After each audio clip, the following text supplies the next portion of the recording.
रात के 1 बजे चंद्रयान-3 ने पकड़ी थी बिजली की रफ्तार। इसरो ने किया एक ऐसा फैसला जिसने सबकी नींद उड़ाकर रख दी।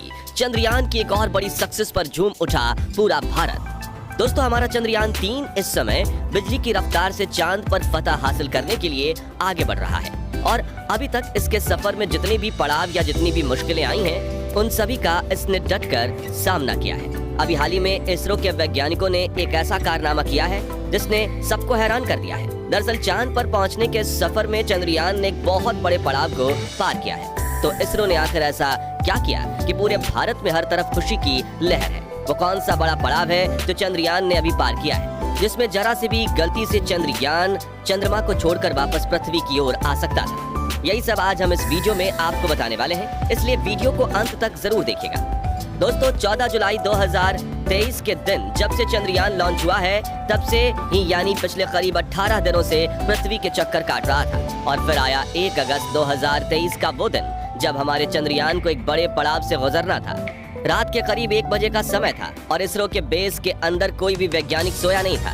सभी को मालूम था कि चंद्रयान-3 मिशन के लिए ये समय कितना ज्यादा महत्वपूर्ण है। दरअसल पृथ्वी का चक्कर काटते हुए हमारा चंद्रयान उस पॉइंट पर पहुंच गया था जब उसे अर्थ के ऑर्बिट को छोड़कर ट्रांसलूनर ऑर्बिट में प्रवेश करना था। ये चीजें सुनने में भले ही आसान लगे, लेकिन चंद्रयान के एक एक स्टेप के पीछे इसरो के वैज्ञानिकों की ना जाने कितने सालों की मेहनत छिपी हुई होती है, क्योंकि लाखों करोड़ों कैलकुलेशंस करके ही ऐसे मिशन को अंजाम दिया जाता है। इस समय बाल बराबर की भी चूक पूरे मिशन को फेल कर सकती है। यही वजह है कि कोई भी बड़ा पड़ाव आने से पहले इसरो के सभी वैज्ञानिक की टेंशन बहुत ज्यादा बढ़ जाती है। और ऐसा हो भी क्यों ना, चंद्रयान पर हमारे सिर्फ हजारों करोड़ रुपए ही नहीं बल्कि भारत के साख और उसकी इज्जत भी दांव पर लगी हुई है। ऐसे में सभी वैज्ञानिक चाहते थे कि चंद्रयान-3 को पृथ्वी की कक्षा से निकालकर ट्रांसलूनर ऑर्बिट में सफलतापूर्वक एंटर करवा दिया जाए। वैज्ञानिकों ने प्लान किया था कि इन 18 दिनों में चंद्रयान बिना फ्यूल खर्च किए सिर्फ अर्थ की ग्रेविटी का इस्तेमाल करके उस स्पीड को प्राप्त कर ले जिसे पृथ्वी की एस्केप वेलोसिटी कहा जाता है। आपकी जानकारी के लिए बता दें कि एस्केप वेलोसिटी उस न्यूनतम वेग या उस रफ्तार को कहते हैं जो कि मूविंग बॉडी जैसे रॉकेट या अंतरिक्ष यान वगैरह को किसी प्लेनेट या मून की ग्रेविटेशनल फील्ड से बाहर निकालने के लिए चाहिए होती है। आसान शब्दों में कहें तो हमारी धरती यानी पृथ्वी के ग्रेविटेशनल फील्ड से बाहर निकलने के लिए जिस न्यूनतम रफ्तार की जरूरत होती है उसे अर्थ एस्केप वेलोसिटी कहा जाता है। ये हर एक प्लेनेट पर उसके गुरुत्वाकर्षण बल के हिसाब से अलग अलग होती है। अगर पृथ्वी की बात करें तो इसकी एस्केप वेलोसिटी 11.2 किलोमीटर प्रति सेकंड है, यानी 40,270 किलोमीटर प्रति घंटे की रफ्तार। तो 1 अगस्त आधी रात के समय चंद्रयान पृथ्वी के अपने 5वें और आखिरी ऑर्बिट में था और यहीं से उसको पृथ्वी का ऑर्बिट छोड़कर चांद की तरफ बढ़ जाना था। इसको ऐसे समझिए कि पृथ्वी का जो ऑर्बिट है वो अंडाकार शेप में है, जिसका हमारा चंद्रयान चक्कर काट रहा है।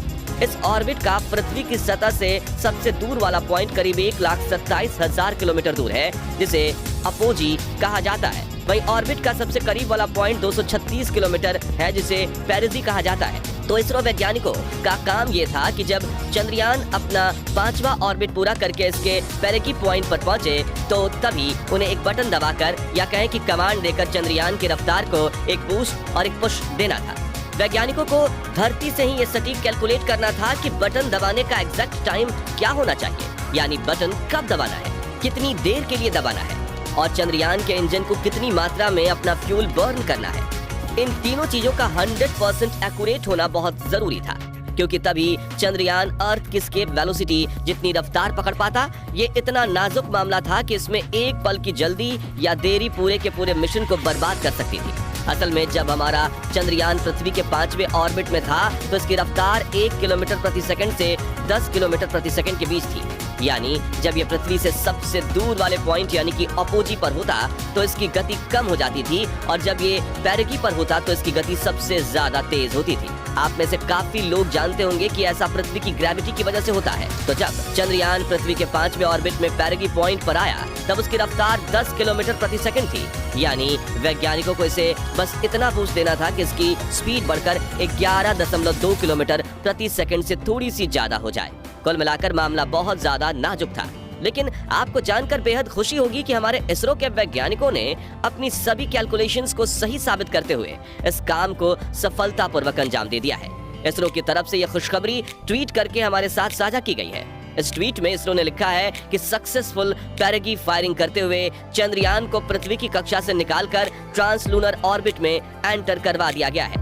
हालांकि ऐसा बिल्कुल नहीं है कि यहाँ से आगे अब चंद्रयान का रास्ता आसान होने वाला था, बल्कि जिस ट्रांसलूनर ऑर्बिट की हम बार बार बात कर रहे हैं, चंद्रयान के लिए ये भी कोई आसान रास्ता नहीं था। आपको बता दें कि इस रास्ते पर हमारा चंद्रयान चांद की तरफ नहीं बल्कि खालिस की तरफ आगे बढ़ रहा था। जी हाँ, आपने सही सुना।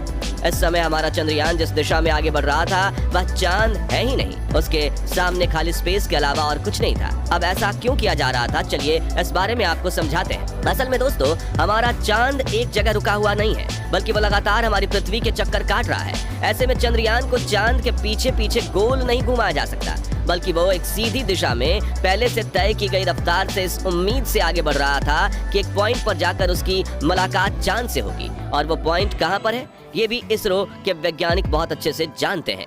एक पल के लिए जरा सोचिए कि हमारे वैज्ञानिक को कितनी कैलकुलेशन करनी पड़ती होगी ये अंदाजा लगाने के लिए कि फला दिन, इस समय, इस घड़ी, इस सेकंड हमारा चांद इस पॉइंट पर होगा और हमें अपने चंद्रयान को एक पार्टिकुलर रास्ते पर इस गति से और इतने समय तक आगे बढ़ाना है कि ठीक उसी समय हमारा चंद्रयान भी इस पॉइंट पर पहुंच जाए। सोच कर देखें तो अपने वैज्ञानिकों के इस अथक प्रयासों पर बस दिल से सलूट करने का ही मन करेगा।